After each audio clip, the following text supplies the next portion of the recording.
Hello, everyone. Thank you for joining us. My name is Tony Joy. I'm with Sound Particles, coming live from Los Angeles. Joining me today is the amazing Ross Lara, who's an amazing composer, producer, and the head chief brain of the visionary at Archipelago Entertainment. He has done so many amazing projects, A-list projects, including with Riot Games, Epic Games, Red Bull, Meta, and so many other music. And he is one of those few amazing human beings that I've had the pleasure of knowing. So, welcome, Ross. Oh, you're muted. Pardon me. Check one, two. There Thank you you for go. having me, Tony. It's a pleasure to be here and just happy to be involved with Sound Particles and what y'all are doing today. Absolutely, thank you. Also joining me is Salvador from Sound Particles in Portugal, in Ria. He will be helping answer any questions you might have, and he'll also be joining us towards or through the webinar and towards the end to help with questions and answers. He's one of our product managers for Sound Particles at Liria in Portugal.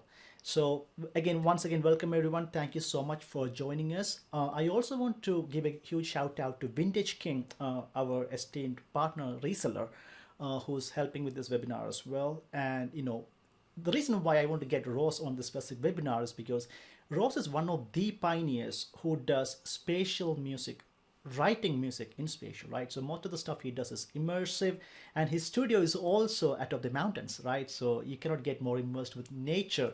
And we will talk more about how he brings all that into his music. And same with it comes to audio. At Sound Particles, we live and breathe spatial audio. Same with Vintage King. So if you are in Los Angeles and if you've never been to Vintage King showroom yet, or if you haven't been there recently, I highly recommend you go and check out the room. They have an amazing immersive room where, of course, you can experience Sound Particles suite of products and Skydust. Uh, we will also have a giveaway towards the end of the webinar, so make sure you stay till the end. And the giveaway is the gift of Sound Particles 2 Indie for 1 year. And with that, let's jump in. And I will, before I hand it over to Rose, a couple things I would like to point out. Rose will be talking about how he writes music, how he creates music using Sound Particles, the standalone workstation, which, as you most of you might know, is usually used in big productions, right? Including the some of the new movies, Oppenheimer and Mission Impossible, Dune, many others. So if you've seen those movies, you experience them usually in a sound design setting. Ross, again, being the genius that he is, he uses that for music production. And to showcase all this, and again, as you can see, Ross has a Dolby Atmos 714 room. To translate that to myself and everyone, all of you attending on Zoom, we are using the Dolby Atmos workflow. So Ross will be his audio will be coming out from Logic or from Sound Particles, going into the Dolby Atmos renderer, which is now being streamed to you as binaural output through Zoom. So if you can put on headphones, that will be very beneficial. So you can actually experience at least most of it, even though it won't be the same as sitting in Ross's room. With that, I will hand over to Ross, have him share the screen and give us a sneak peek of your workflow, please. Thank you for the gracious introduction, Tony. Again, it's a pleasure to be here. I'm going to share my screen and we're just going to listen to a little piece of music first and foremost, and then we're going to dive in and dissect it a little bit. So let's see here. Can y'all see this now? Yes. Wonderful. I'm just going to minimize some things here. Okay. So we can see this session. I'm working in Logic Pro. I've been in this DAW for 20 years, or maybe even more, when it used to be owned by the German company eMagic. So this is a very familiar environment for me, and it really lends itself to now, all these years later, being able to work in immersive and Dolby Atmos, and it's just a lot of fun. So I'm going to play back just a little bit of this session, and then we can go under the hood and check out some of the plugins and the workflow approaches that I have, and then maybe do a little bit on this outro here that we can just kind of do some stuff from scratch. So not going to play this full 5-minute cue, but just more or less the last minute and a half or so. Here we go. Sounds good. Audio playback good?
Okay, so That's that's amazing. oh, Beautiful piece thank of you. music, I have to say that. Thank you. So that's just a little cue from a feature-length documentary that we just worked on.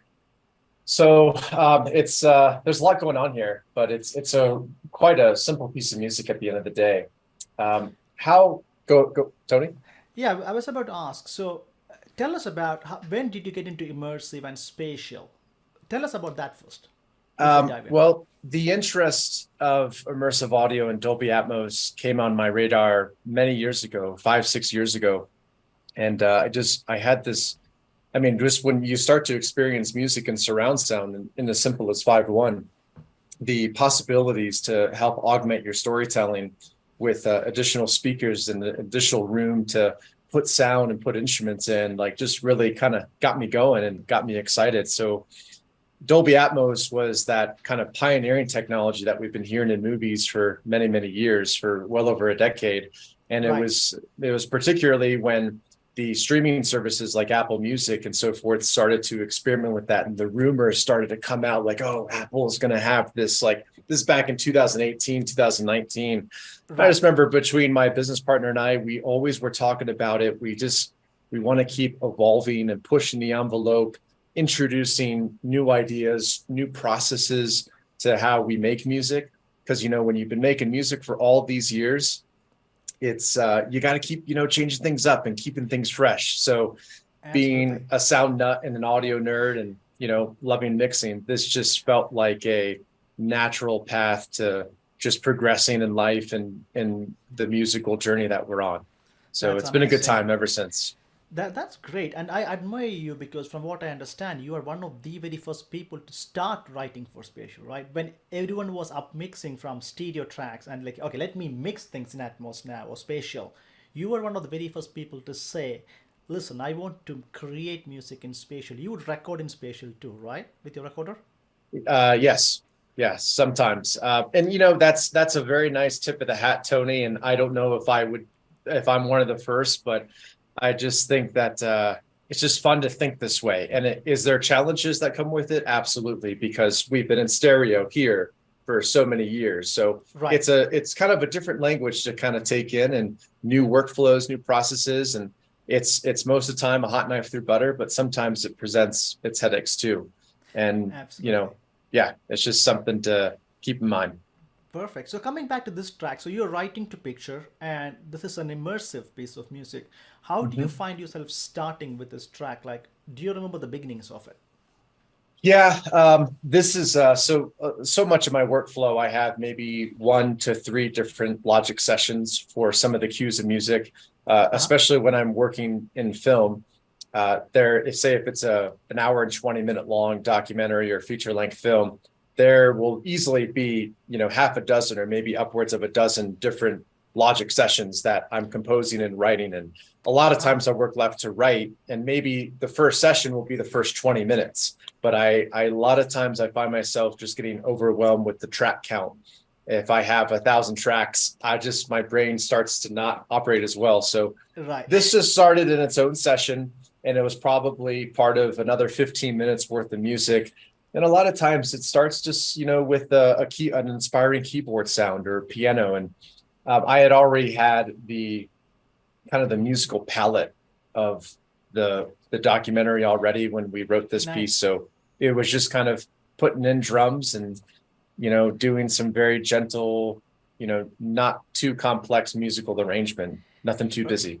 Okay, so can you walk us through some of the tracks and show you some of the things you've done in the session, please? Absolutely. So our percussion's up here in yellow, and typically my sessions, I have my percussion up in yellow here. But then I get down into the musical segment, and I'm using quite a few Dolby objects, but I'm also using some amazing sound particle plugins. For instance, this string top line here, this is more or less it's kind of acting as a drone that plays some melodic line, but it's just kind of a resonant, slightly distorted, soaring Blade Runner-ish type file here or sound. And Right. and with this brightness panner here, I'm able to do a lot with this. And something that is just kind of resonant like this Nice. I can do a lot of storytelling with this very simple repetitive file with a plugin like Brightness Panner.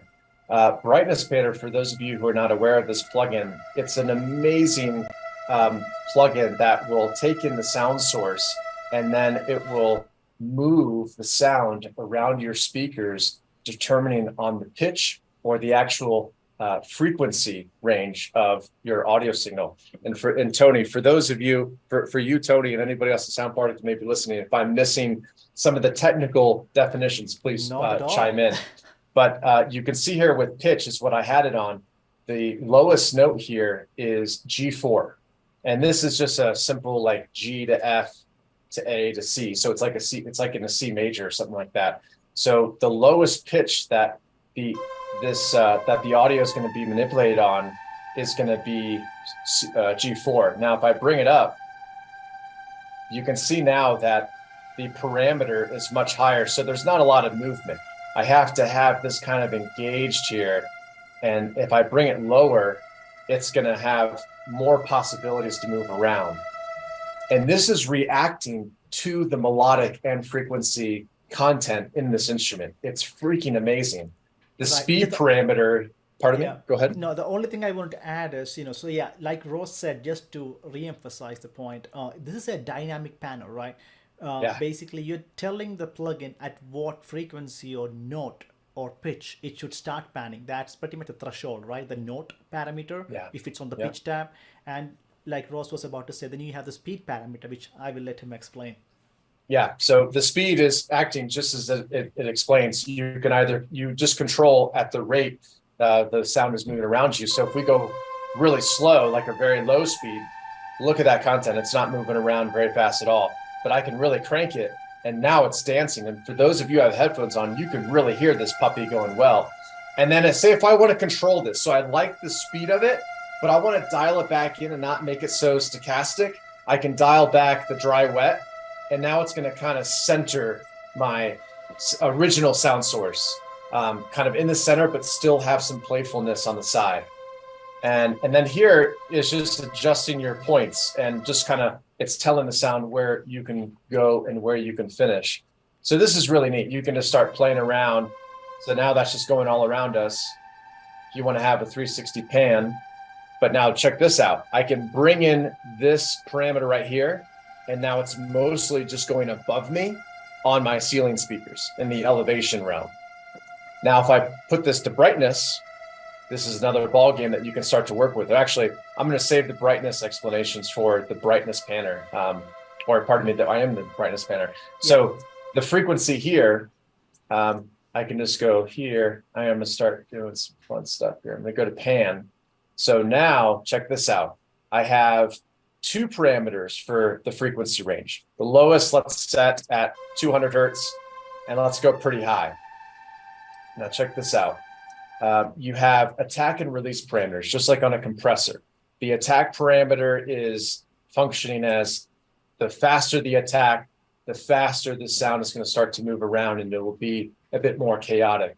And the release is the faster or the shorter or the longer release time is dictating how long that sound is going to be stochastic and running around you or doing whatever you're doing. So check this out. Let's just play around with it for a little bit. And this in. Yeah, and the dry wet ratio, maybe we should put it to 100 so we can hear it a bit more. Oh, yeah, absolutely. Thank you for that. So now we're at 100. So let's bring this all the way back. So now it's really starting to dance because we're expanding the entire frequency spectrum. And you can see here that it's a bit jittery because the attack is so short. But if I crank it, now it's nice and gentle. And you can really start to tell your story however you wish.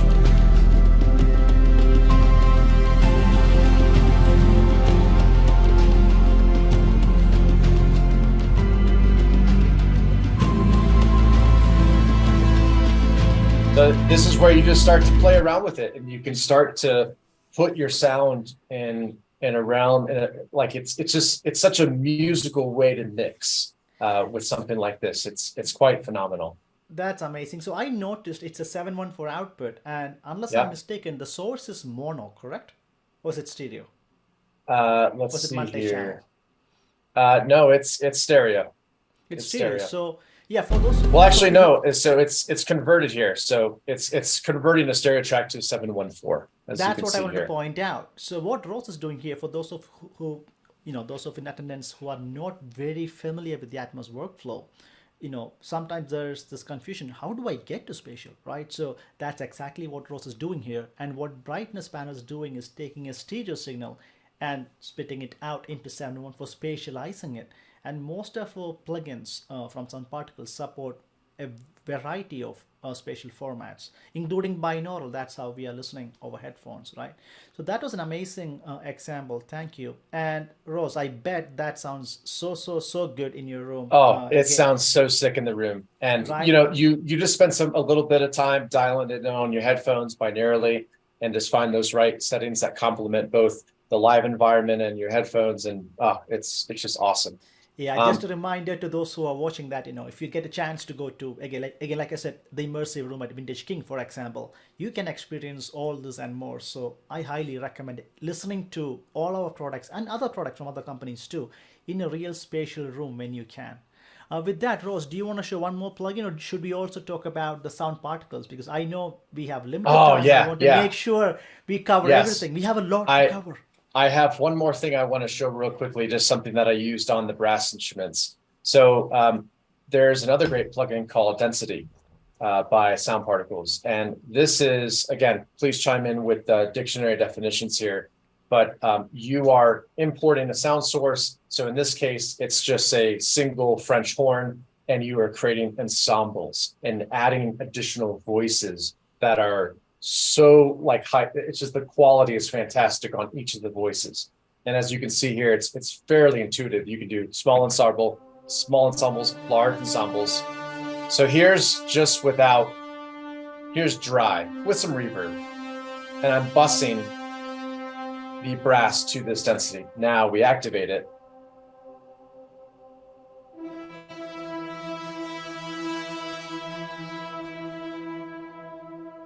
Take it off. So that's just basic, large, and small. But what I like to do is get under the hood and really start to add a lot more. So let's just exaggerate this a bit. Let's add a lot more voices. Nice. So if I take out the input signal, just mute that or just solo this. So that's what's happening. And I can control the amount of voices too. And I can also change the movement of it clockwise. I like random. Everything has a time and a place though. And then you bring that back in, bring back in the dry signal. And this French horn is just a bit bigger.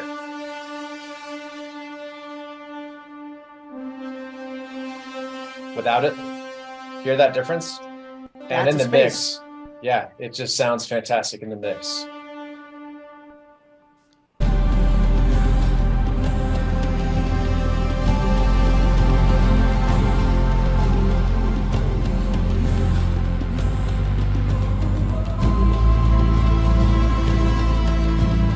So listen to that swell, and then here's without it.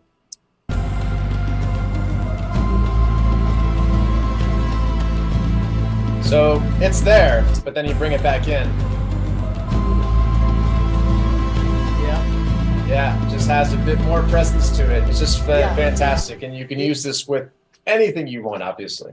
Yeah, it just got that body because I noticed you the same thing here as well, right? You're coming in stereo, then coming out 714, and all those tiny particles it created, it just adds to that effect, but without being on your face. It's like it blends in well, but at the same time it stands out just that right amount. So Yeah. Well, I like to show something that's going to steal the show, if I may. please, by all means. Sound Particles, the standalone application. So the song ends here, but I wanted to kind of do something fun for this seminar where we just kind of build something for after this sequence of music. So this is done, but I have some stuff muted here that I just wanted to start building with y'all. So these outro vocals here, I'm going to solo them real quick.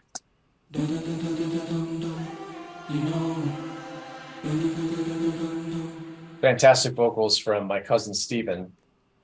Great job, Let's Steven. mute this. Pardon?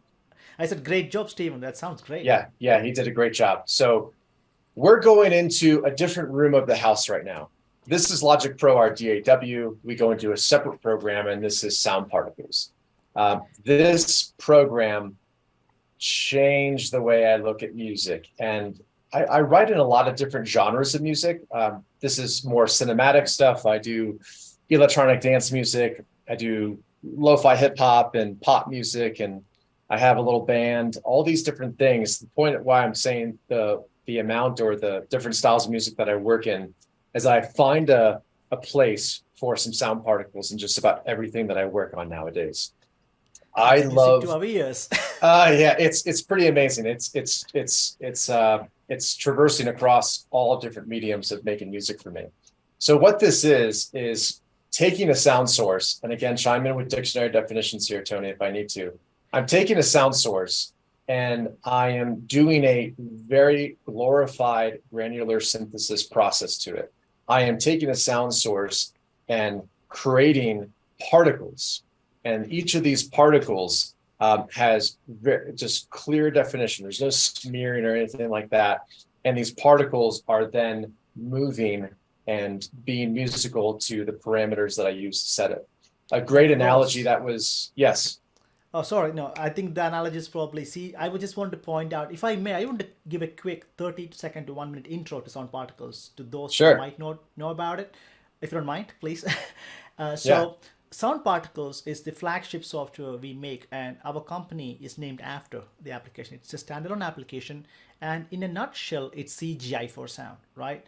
The movies I mentioned earlier, they use it mostly for sound design. If you want to create an army of people with 50,000 footsteps, you could just give it, 5 or 10 or 50 or 100 footsteps and say, create 50,000 footsteps or 1 million footsteps. And that's the classic use case of sound particles. But Ross, in his genius, is now using the same application for musical purposes. What he's doing, which he just explained, he's using 1 or 2 source files and then creating particles with different movement, different space, depth, variations. And remember, it's not playing the same file over and over.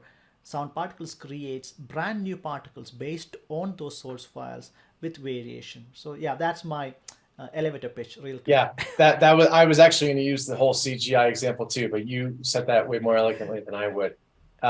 So guys, real quick, it's just there's so much to show under the hood of this, but with our limited time, I'm just going to break down this basic session. Kind of has a multi-track feel, and you can create different types of particle groups and emitters. There's information about that elsewhere. So here, you come over here and you just start importing sounds. So if I were just to audition this sound, this is one of the harmony vocals that I just soloed earlier. So let's see. Let's so we have that. And then you come over here, I have the lead box. Okay,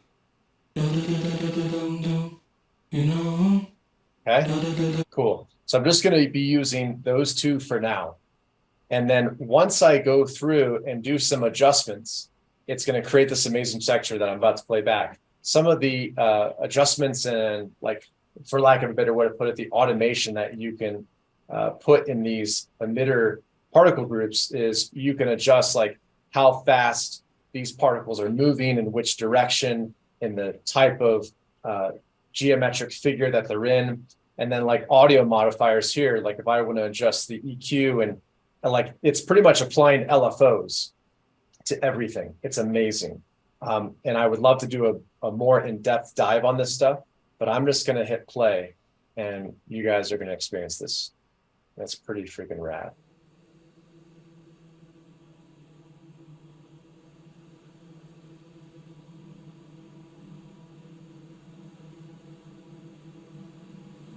So that is those two vocals that you heard. Listen to how clean and stunning that is. Just amazing. And if you were in my room right now, you'd be losing it. You'd feel like you're in the clouds. So what I just did here is I created a drone. And I love writing music with like a drone, 20 dB or 10 dB under what I'm going to play on piano. So here, it's as simple as going to File, Export, Export Audio. And then it's going to print. In this case, I'm in a 9.1 bed. So I have all these channels here. It's going to print it into a surround sound file for me. I also want to add that this mic system, the output can be stereo. And I do this in stereo all the time as well. It could be ambisonics, it could be mono. In this case, it's multi-channel. So it's in an Atmos bed. It does this for you just like that. Pretty amazing. Tony, do you want to chime in with anything before I show this? Mind blown, because you just use literally two files. Two files. It's amazing. Just vocals that you guys track all the time. Just these, and these are like rhythmic staccato vocal files that are then beautifully crafted into this. Right. And how many particles are you creating?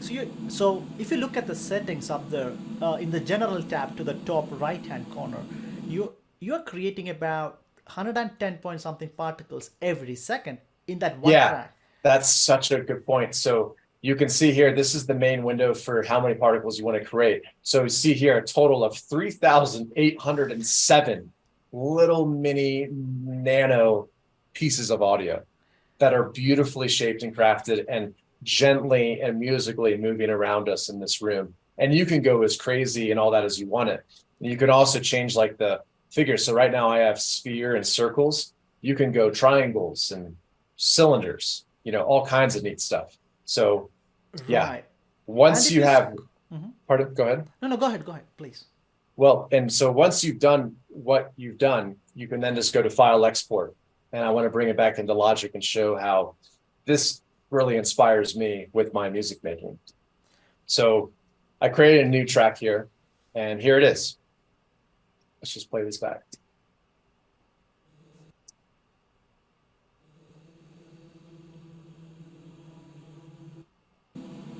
So there it is. So now I have the vocal timbre from these vocals that are resolving this cue. And now I can start being creative with writing the second movement, if you will. And I'm using just the timbres and the textures and inspiring something new. So this is this. And then we can go here and we can also do some additional mixing as well. So let's go grab that brightness panner. This is something that I would do often. So now we're going to start going to town. Holy shizzle. Nice. Man, are you guys hearing that on headphones? It sounds freaking rad.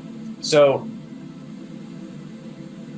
you see here as we adjust the attack, it's just happening faster. I kind of like the little pulsing of it all.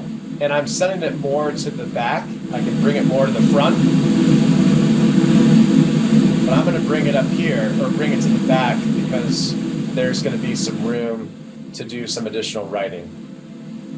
Okay. And then so here's just like kind of how the process begins. So like these granular tones, that was through a combination of guitar pedals and sound particles in another session. That's just here. So that's a beautiful tone. So now you can start adding some chordal content. So I loaded up Skydust and just started dabbling with some presets and some synth tones. This sounds amazing in an immersive space. From my understanding, Skydust 3D is the first fully designed from the ground up immersive audio synthesizer, virtual instrument.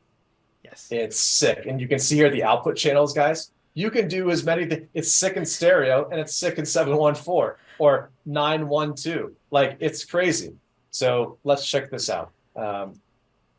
Let's see what we got here. All right, so let's bring this up a little bit.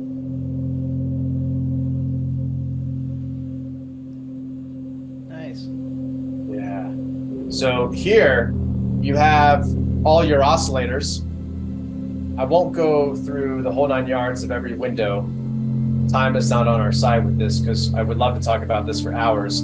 but I'm just working with some basic sine waves here. That's all I'm doing. And I'm using a little bit of distortion as well.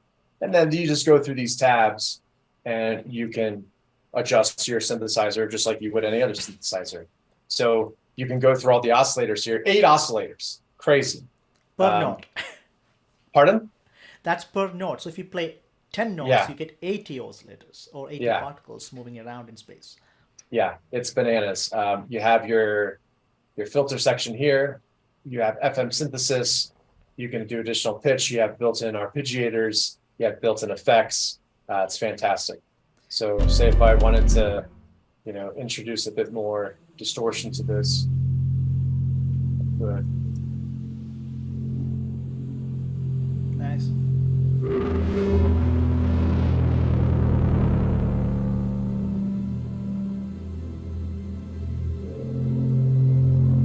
Nice.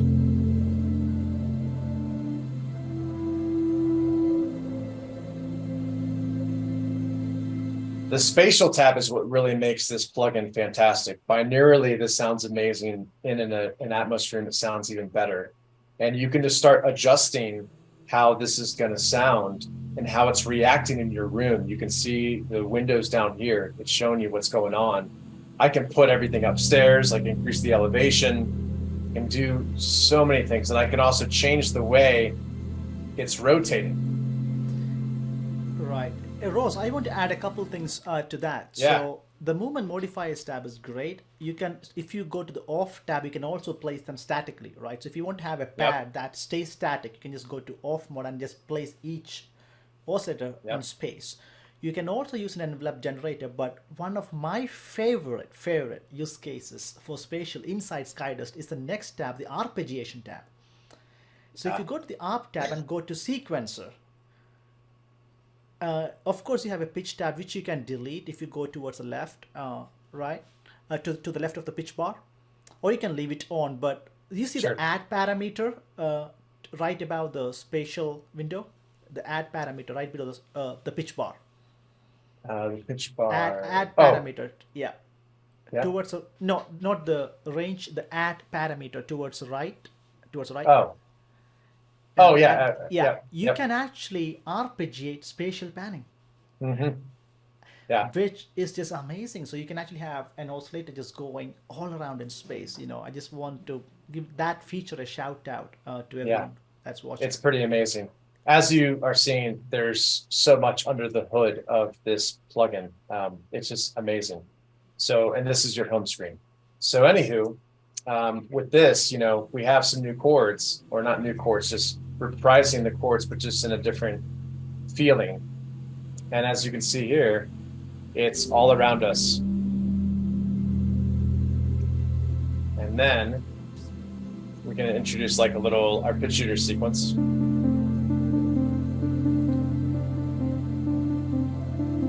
Nice. So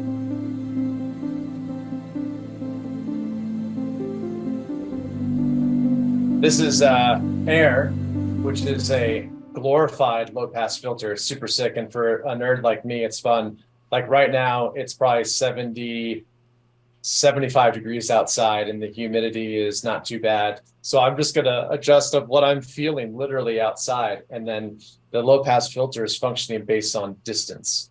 And again, there's some great explanations, and Tony could probably tell more about technically what this is doing. This You're doing a great job.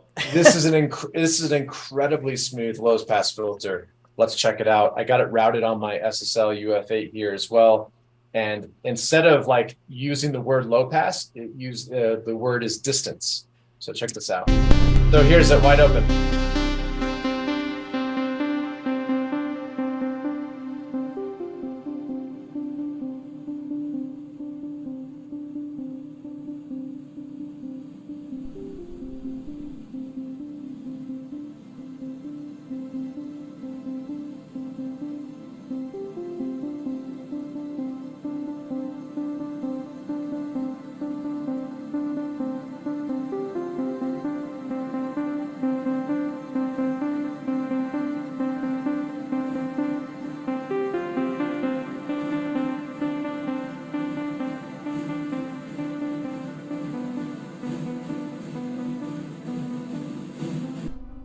awesome. So that was that. And let's just see. Okay, all right. Well, let's see if there is something here.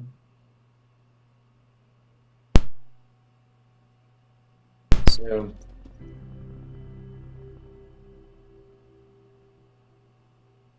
I think I'm having some Zoom issues here. Something's going on. Yeah. 1 second here. Let me just bypass some stuff here. Might have a Dolby issue. So sometimes with, yeah, look at what's happening with Dolby. So let me just, Because we're using Zoom, right? So we're yeah, using we're Zoom as a using playback Zoom. engine. Yep. So let me just exit Dolby Atmos Render real quick. Sure. Sorry, guys. This No, happens it's all with the good. Dolby Atmos Render. Yeah, and Sorry Zoom about that. when combined together. Okay, let's see. Can you guys still see my screen? Yes. Great. Still getting some pops. I might need to just restart Logic real quick. Yeah. Well, it sounds great. It looks like a great draft, and I know it's going to be a hit before we know it. So yeah, that was an amazing insight into your workflow, especially showing how you use sound particles musically. If you don't mind, I just want to see sound particles standalone once again, Yeah. Rose, because like I said, I've used sound particles for a while, clearly, and it's not very often that I see someone using just a single source file to create something this amazing and musical. Can you scroll down? I'm curious of what audio modifiers you might have on that track. I just want to see the right hand panel, if you can scroll down. Yeah, absolutely. Okay, so you're using random gain and random delay. Oh wow, a Yeah. random gain of 50 dB. That's a genius right there, people. Right, so Ross is using a much big window. So out of those thousands of particles he's creating, some of them are minus 50 dB down compared to something else. That's how you get that depth and real life nature like sounds of and soundscapes. That's just amazing. How about the next track, the blue one? I'm curious what all you have in that one. Similar, Okay, same. just kind of duplicate settings. Yeah. And then Right. like these movement modifiers are awesome. And so that's just the actual movement pretty much in the way it says of what these particles are doing. So you can add velocity, add acceleration, and they can ramp up, and then you can control the XY axis. So like here, I'm going to zoom out a little bit. So this is like, you can make it really big, or you can make it really condensed. And then you can also adjust the y-axis, go really long, like that, look at that. Right. It's pretty cool. That's a good point, because I don't think even I take it for granted, right? I work for sound particles. I've been using sound particles years before I joined sound particles, and I've been a fan of the product for a long time. And even one thing I take for granted is the fact that you can control each dimension by itself for every single particle group. So right now, Ross is adjusting just the particle emitter number one, the blue particles. You Yeah. can say, I Look want at these that. particles. Yeah, I want it to move. It looks only in like that Thor's axis. coming out. There you go. I mean, look at that. That's so rad. And so, yeah, it just has the Z axis, the Z parameter, and this is 100 meters, Per right? second. Per second. Yeah, so Plus cool. or minus, yeah. So it's randomized. That's another thing, right? So if you had too much precision, if you were to place all of these, let's say you took 3 days to place each 3,000 particle in space, it would not sound realistic, because in nature, in real life, all we get is randomness, right? Controlled chaos, and that's what sound particles does really, really well. It creates brand new things with randomization. Holy smokes, that's Pac-Man on steroids. Yeah. Yeah, I mean, you could just start creating worlds of sound, which is just, I mean, you can make like, say, this high do is loud. We're having that render That's issue. because we lost the renderer. Yeah, we lost the render. But in theory, you would hear that, and then that do part is going to be all around you in a sphere-like form. It's pretty freaking amazing. Yeah, and the last thing I want to point out before I go into the Q&A section of the webinar is that, so once you create all these soundscapes like Ross just did, then you can actually virtually mic them. So, imagine you create this new planet of particles, right? You have 80,000 particles in a spherical shape or rectangle shape, whatever shape you want. Then imagine going there with a virtual mic to record these particles. So right now, I believe Rose only has one mic, right? Oh, wow, look at that. I wish we Yeah, could hear so it, but cool. again, technology and Zoom. But can you click on the mic, Ross, real quick? Mic system one, Yeah, right? right here. Thank you. So that's just one mic he has. You can move it around. You can automate it as well. You can actually have the mic fly over the sphere if you wanted to, right? Do crazy thing. You can Yep. have it spin. You can have multiple mics. You can have a 5.1 mic, an Atmos mic, 25 stereo mics. You Yeah, know, it's and even with the mic stuff, I barely brush the surface. I haven't done the automating of microphones. That sounds insane. That sounds so cool. Yeah, it's, I mean, from a musical sense, you can automate it, but let's imagine, Rose, you're working on an animation movie, for example, okay?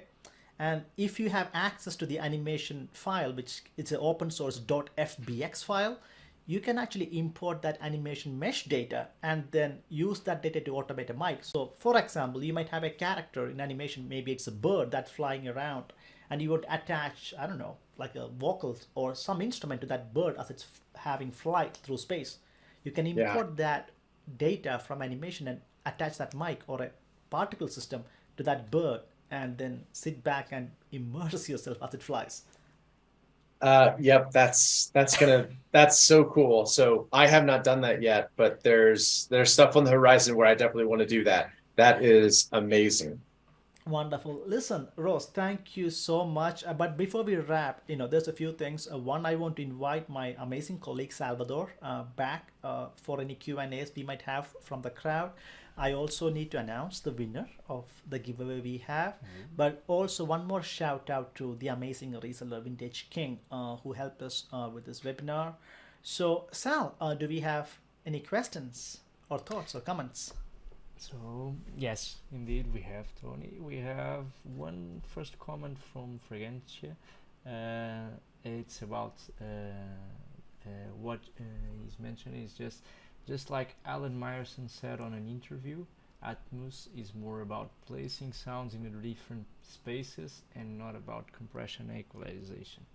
Do you want to comment a little on that? What Well, is your thoughts? absolutely. So Alan is a good friend and mentor of mine, and he is the Indeed. genius. And so for those of you who are not familiar with Alan Myerson, he mixed everything from Gladiator to Lion King to pretty much most of the Hans Zimmer movies. So yes, I absolutely agree to his point. It is from Alan that I learned the whole art of mixing in 5.1, where you use 5.1 but never ever to distract from pictures, especially if you're working to picture. I'm sure Rose will agree to that, right? When you score to picture, the whole concept is to uplift the storytelling that's done visually, right? As a sound guy, sure, I want sound to take more precedence, but I cannot forget the fact that I am mixing to picture. But coming back to Alan's point, Atmos is all about space, right? It's about spatial audio. It's about placing things without having to compress because you have more space now.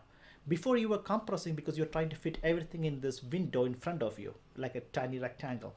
Now you have the whole world around you to play sounds in. So instead of compressing, like Rose was showing us just a moment ago, brightness panel, energy panel, they don't compress. What they do is dynamically place things.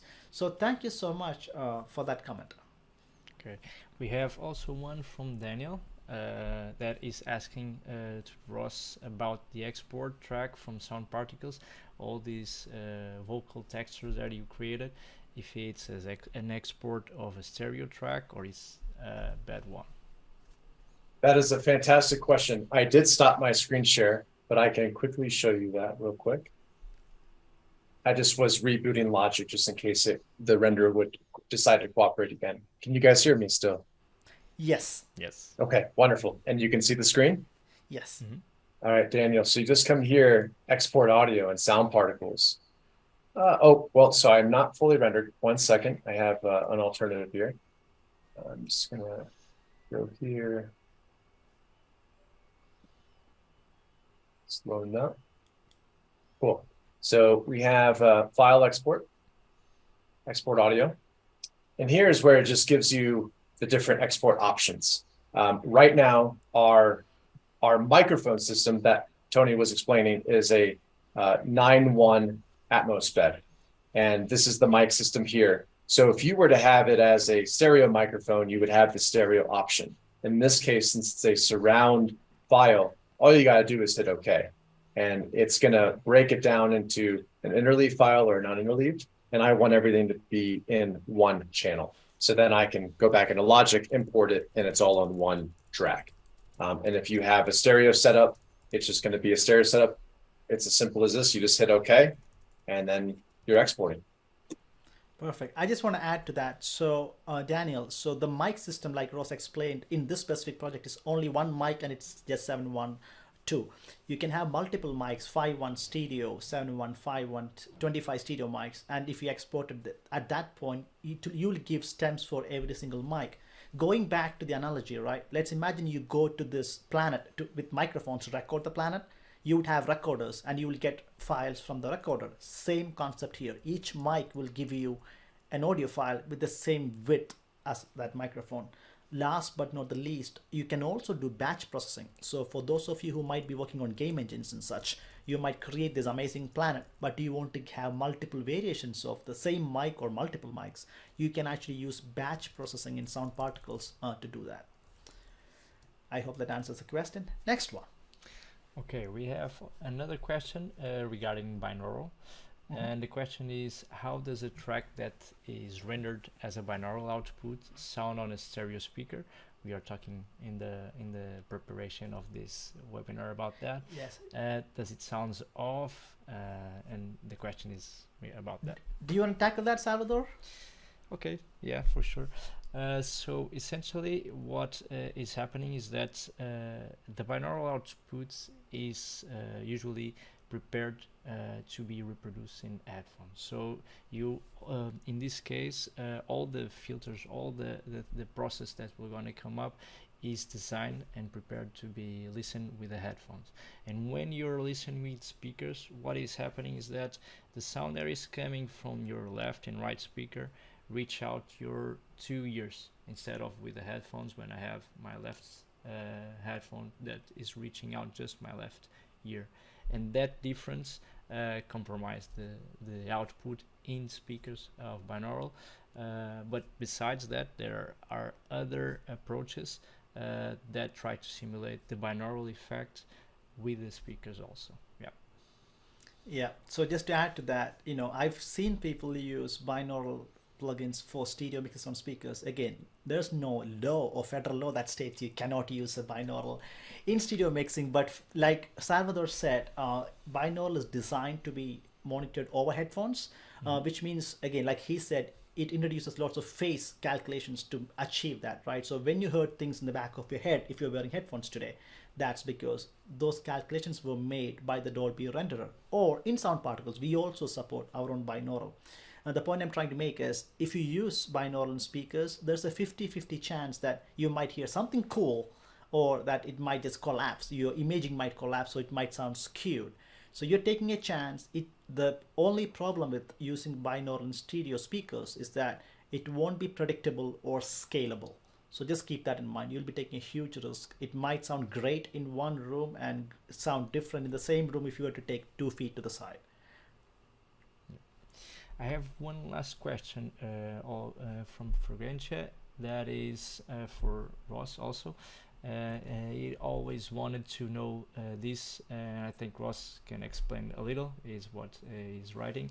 Is best to place sound particle plugins going to the bed 7.1.4 bed tracks?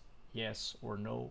I guess it's not a simple straight answer. Yeah, I think it just depends. In these instances, if y'all can still see my screen, we have a surround sound track, and the plugins like brightness panner, energy panner are just going to be by default to 714. But I work in stereo plenty as well, so you can adjust the output. Well, actually, it will do it automatically for you. But if you want to convert the plugin into any type of output, you can do that. Binaural, stereo, XY, midside, all the way down to the elaborate surround sound setups for immersive audio. So it just depends on the sound source that you're working with and the session that you're in. Right. And I think part of the question was also if we support objects. And the answer to that, I just want to point that out. We do not Oh, support Mhm. objects just yet. But at the same time, keep in mind when you work in a Dolby Atmos specific workflow, you have 128 objects. And if you look at sound particles too, we can handle and deal with millions of particles slash objects. The reasoning being when sound particles was invented by our amazing Nuno Fonseca, CEO and founder, he made a spatial engine from ground up to make that magic happen. So that's why we use strictly bets, at least for the time being. Hopefully, in the future, we might be able to support objects. But rest assured that this same spatial engine from Sound Particles 2 is also the same engine that's powering Skydust. That's why we are able to support, I believe, a little over 30 formats in Skydust synthesizer. Cool. Any other questions? We have last one regarding also binaural. Um, in this case, the question is follow up on the binaural. In that case, how do I make sure that the tracks is rendered well across a wide range of devices?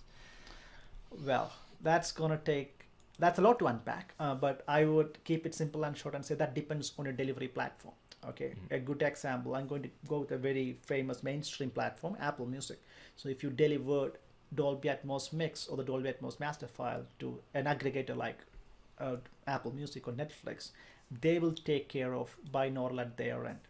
Roast, I'm pretty sure you have some thoughts to this as well. You deliver Atmos mixes all the time, right? Do you deliver a binaural mix separately, or how do you tackle that? yes, great question. And I'll just pull up the renderer here real quick. We're not using it particularly right now, but you have your setup here or your input and master re-renders. Dolby makes it incredibly easy to deliver all different types of file types. Right now, I have my binaural file to export, and I have a 5.1 export. If I want to create a 9.16, or if I want to create a 5.0 or a 2.0, whatever it is, Dolby makes it really easy for you to do that. Let's just do 9.16 because why not? And now you have these re-render options, and then it's super easy to export your audio. Well, if I had an audio file, I would then Right. just hit re-renders, and then boom, it's one click of a button. Binaural 5.1, 9.16. So it's the file delivery is a is still being refined, in my opinion, and that's Dolby's making it easy for the file types to be exported easily.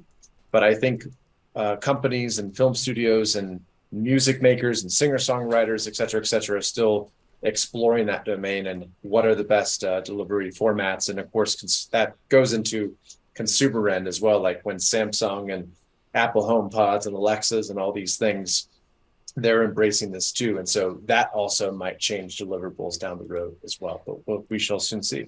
Yeah, speaking of deliverables, here at Sound Particles, we try to create very deep left brain, technically complex tools, but that's very easy to use right brain interfaces, right? If you look at our plugins, energy panel, brightness panel, density, they're easy to use. But the moment you start thinking how it all works, you will see it's very complicated math and technology and code in the backend. Yeah. The good news is, watch this space. We might have something new for you, Rose, and everybody else. We might have a new product coming out that might actually tackle the pain point of having multiple deliverables, multiple monitoring formats. I don't want to give away too much details, but hey, keep an eye out on our website and our social Uh-oh. media. I know. So now it's almost top of the hour. So I want to thank Rose, but before all that stuff, I have to announce the winner for today's giveaway, and the winner is Nelson Raymond. So Nelson will be in touch with you directly. Congratulations, you just won a Sound Particles 2 subscription for 1 year. We also, as a thank you to Vintage King for being an amazing reseller, we are also offering a discount code of 30%. The discount code is VK, so Vintage King VK30. You will get 30% discount on all our products except subscriptions. So that's also happening. And with that, Rose, I cannot thank you enough. I know you are very, very busy juggling multiple projects at a given time. So a huge thank you and shout out to you for being amazing. taking the time and doing this amazing webinar for all of us from Sound Particles and on behalf of everyone who attended. Thank you so much. Yeah, thanks for having me, Tony, and to all of you watching. These are amazing tools. Apologize for the Dolby Atmos render and Zoom complication. We were just getting started, and I was about to import thunderstorms and everything and bass lines from Skydust. But maybe I'll expand this on my own time and then just upload it or something. But yeah, Sound Particles. Y'all aren't paying me to say this. Like amazing plugins. And as you saw, this space right here has just been changing how I'm approaching a lot of music, especially like in the neoclassical ambient space. Oh my goodness gracious, you can just create these gorgeous, stunning textures that you can just delicately place underneath your piano, guitar, et cetera, and just produce amazing ambient music, and using a lot with aggressive heavy metal and cinematic music and all that as well. So you can really use it on so many different mediums. And if you guys have any questions, feel free to hit up our website or something and reach out to me. I'd be happy to help you out. And I just love it. It's so cool. And especially when you get to sit in a room, I've had friends and family come down, I hit play and they're like, what is happening? It's just so cool. It's so neat. That's amazing. Actually, everyone, check out Ross's website, ROSS Lara, so rosslara.com, and comment on the video of this recording once it's published if you think we should do another one about his music, maybe a deep dive into how Ross writes music. But for right now, thank you so very much, everyone. Once again, Ross, thank you so much, and until next time. Until next time. Thanks, guys. Thanks, everyone. Thanks, Salvador.